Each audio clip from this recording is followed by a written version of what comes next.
ہیں تو اللہ نے کہا کہ اچھا اپنی سواری کو دیکھو، وہ جس سواری پر آئے تھے وہ گدھا تھا، گدھے کی سواری تھی، اس پر سوار ہو کے آئے تھے۔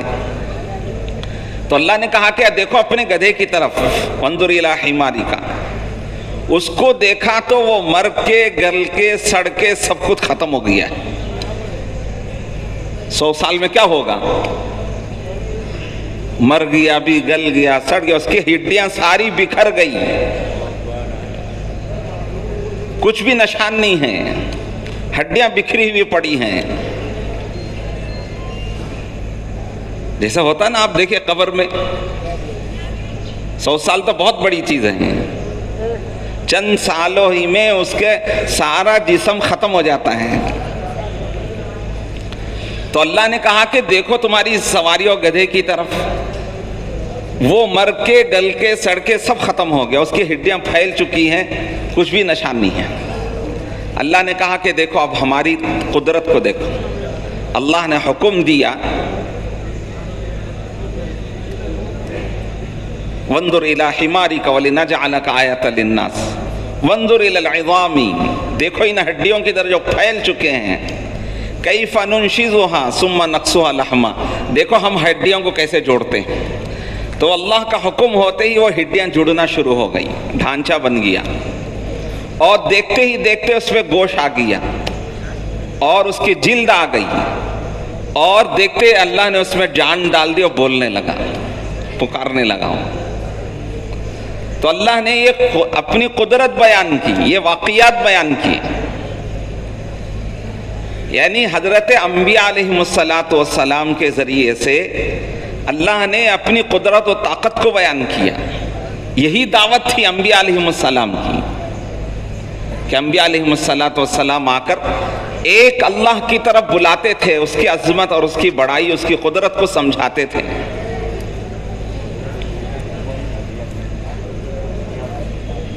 حضرت نوح علیہ السلام کی دعوت تھی، اور ان کی دعوت کو اللہ نے قرآن میں بیان کیا۔ نوح علیہ السلام کے وہ الفاظ کو خود بیان کیا، قال رب انی دعوت قومی لیلا و نہارا، اے اللہ میں نے اپنی قوم کو دن اور رات بلایا ہے، فلم یزدہم دعائی الا فرارا، میری ایسی قوم تھی کہ میں جب بھی دعوت دیتا تو وہ منہ پھیر کے بھاگ جاتے، بلکہ اپنے کانوں میں انگلیاں ٹھوس لیتے، سنتے نہیں تھے بات۔ وَإِنِّي كُلَّمَا دَعَوْتُهُمْ لِتَغْفِرَ لَهُمْ جَعَلُوا أَصَابِعَهُمْ فِي آذَانِهِمْ وَاسْتَغْشَوْا ثِيَابَهُمْ وَأَصَرُّوا وَاسْتَكْبَرُوا اسْتِكْبَارًا ثُمَّ إِنِّي دَعَوْتُهُمْ جِهَارًا ثُمَّ إِنِّي أَعْلَنْتُ لَهُمْ وَأَسْرَرْتُ لَهُمْ إِسْرَارًا۔ تو حضرت نوح علیہ السلام کی دعوت کو اللہ تعالیٰ قرآن میں بیان کر رہے ہیں کہ یہ میری ایسی قوم تھی، اللہ میں ان کو جب بھی دعوت دیتا تو یہ اپنے انگلیوں کو کانوں میں ٹھوس لیتے کہ ہم ان کی بات ہی نہ سنیں، ایسی قوم، ضدی قوم تھی، اور پیٹ پھیر کے چلے جاتے۔ لیکن حضرت ابراہیم علیہ السلام کی دعوت کیسے تھی؟ دن اور رات تھی، صرف 2.5 گھنٹہ نہیں، صرف تھوڑی دیر کے لیے نہیں، فرمایا کہ دن کا کوئی حصہ نہیں چھوڑا، رات کا کوئی حصہ نہیں چھوڑا، دن اور رات میں نے ان کو دعوت دی، اور صرف بیان نہیں، اکیلے میں بھی سمجھایا، مجمع میں بھی سمجھایا، چھپ کر بھی، چھپے تو کیا مطلب ایک ایک کو پکڑ کے سمجھایا، اور علانیہ طور پر بھی سب کے سامنے بھی بیان کیا۔ یہ انبیاء علیہ السلام کی دعوت کو اللہ نے بیان کیا۔ کیوں؟ اس امت کو اللہ تعالیٰ نے دعوت کا کام سکھایا۔ تو جتنے انبیاء علیہ السلام آئے ان سب نے یہ دعوت کا کام کیا۔ آپ صلی اللہ علیہ وسلم کے بعد 1.25 لاکھ صحابہ تھے، انہوں نے اس کام کو کیا، دعوت کا کام کیا۔ اور جتنے اولیاء اکرام آئے، صحابہ رضی اللہ اجمعین، تابعین، تبع تابعین، اولیاء اللہ جتنے بھی آئے ان سب نے اس کام کو کیا، چونکہ اللہ نے یہ کام اس امت کو دیا ہے۔ قل هذه سبیلی ادعو الی اللہ علی بصیرۃ انا ومن اتبعنی۔ اللہ تعالیٰ نے کہا اپنے نبی سے، اے نبی جی ان کو کہیے، بتائیے کہ یہ میرا راستہ ہے، یہ میرا کام ہے۔ کیا کام ہے؟ ادعو الی اللہ علی بصیرۃ، میں پوری بصیرت کے ساتھ، پوری سمجھ بوجھ کے ساتھ، علم کے ساتھ، یقین کے ساتھ میں لوگوں کو اللہ کی طرف بلاتا ہوں۔ اور کون؟ انا ومن اتبعنی، میں بھی، میری اتباع کرنے والے بھی۔ اب آپ ہی بتائیں آپ کی اتباع کرنے والے کون ہیں؟ جس نے بھی لا الہ الا اللہ محمد الرسول اللہ پڑھ لیا تو اس کی اتباع تو آپ کی اتباع تو ضروری ہے اس کے لیے۔ تو گویا کہ یہ کام بتایا کہ ہر امتی کا یہ کام ہے کہ وہ لوگوں کو اللہ کی طرف بلائے، آخرت کی طرف دعوت دے، اچھے اعمال کی طرف دعوت دے۔ اور یہی دعوت ذریعہ ہے زندگیوں میں ایمان کے آنے کا، اعمال کے آنے کا، اخلاق کے آنے کا اور دین کے آنے کا ذریعہ اللہ نے اسی دعوت کی محنت کو بنایا ہے۔ یہ جتنی زیادہ محنت ہوگی اتنا ایمان زندہ ہوگا، اتنی عبادتیں زندہ ہوں گی، اتنے اعمال زندہ ہوں گے، اتنے اخلاق زندہ ہوں گے۔ اور جتنی اس محنت میں کمی و کوتاہی ہوگی اتنی ہی زیادہ امت کے اندر سے ایمان میں کمزوری آئے گی، اعمال سے دور ہوں گے، اخلاق سے دور ہوں گے اور دین سے دور ہو جائیں گے۔ اور ایمان اور اعمال اور اخلاق سے دور ہوں گے تو اس کا جو نقصان ہے اور اس کی جو سزا ہے وہ تو آخرت میں ہوگی ہی، لیکن اس سے پہلے، سب سے پہلے دنیا ہی میں اس کا نقصان شروع ہو جاتا ہے۔ دین پر نہ چلنے کا نقصان دنیا سے ہی شروع ہو جاتا ہے، دنیا ہی میں حالات آنا شروع ہو جاتے ہیں۔ یہ تصور اور یہ خیال کہ دین کا فائدہ اور نقصان تو وہ مرنے کے بعد ہوگا، ہاں اصل بدلہ تو مرنے کے بعد ہی ملتا ہے، لیکن دین پر چلنے کے فائدے ہیں، اس کا اثر پڑتا ہے، دنیا میں اچھے اعمال کے اثرات پڑتے ہیں اور اثر دنیا میں ہوتا ہے، اجر آخرت میں ہوتا ہے۔ اور اسی طرح سے غلط اعمال کے اثر بھی دنیا میں پڑتے ہیں اور اس کی سزا آخرت میں اصل ہوتی ہے۔ یہ غلط خیال ہے کہ دین کا فائدہ تو وہ تو مرنے کے بعد ہوگا، تو یہاں کچھ بھی نہیں ہے، یہ غلط خیال ہے۔ فرمایا کہ ما اصابکم من مصیبت فبما کسبت ایدیکم ویعفو عن کثیر۔ اللہ کہتے ہیں جو کچھ حالات تم پر آتے ہیں یہ سب تمہارے ہاتھوں کی کمائی ہیں۔ کیا مطلب؟ تمہارے اعمال کا نتیجہ ہے۔ اور اللہ کہتے ہیں وَيَعْفُ عَنْ كَثِيرٍ، ہم تو تمہارے بہت سی چوک اور غلطیوں کو معاف کر دیتے ہیں۔ اگر ہر چوک اور غلطی پر پکڑ لے، آنکھ کتنی چوک کرتی ہے، کان کتنے چوک اور غلطیاں کرتے ہیں، آپ ہی سوچ کر دیکھیں اگر ہر چوک اور غلطی پر اللہ پکڑ لے تو زمین پہ کوئی انسان رہ سکتا ہے؟ تو اللہ کہتے ہیں وَيَعْفُ عَنْ كَثِيرٍ، ہم تو بہت سی چیزوں کو معاف کر دیتے ہیں۔ ظَهَرَ الْفَسَادُ فِي الْبَرِّ وَالْبَحْرِ بِمَا كَسَبَتْ أَيْدِي النَّاسِ لِيُذِيقَهُمْ بَعْضَ الَّذِي عَمِلُوا لَعَلَّهُمْ يَرْجِعُونَ، کہ زمین پر، جنگلات میں، سمندروں میں، دنیا میں جتنے حالات ہیں، فرمایا کہ بما کسبت ایدی الناس، یہ لوگوں کے ہاتھوں کی کمائی ہے، یعنی ان کے اعمال کی بدلی ہوئی شکل ہے۔ بے موسم بارش کا ہونا، حد سے زیادہ بارشوں کا ہو جانا اور طوفانوں کا آنا، زلزلوں کا آنا، بیماریوں کا آنا، یہ سب اللہ کہتے ہیں کہ یہ سب اعمال کے بگاڑ کی وجہ سے حالات بھی بگڑتے ہیں۔ اور یہ کیوں؟ اللہ کہتے ہیں لیذیقہم بعض الذی عملوا، کہ تم نے جو اعمال کیے ہیں ان اعمال میں سے کچھ اعمال کی سزا اللہ چکا رہے ہیں۔ یہ چکانا بھی کیوں ہے؟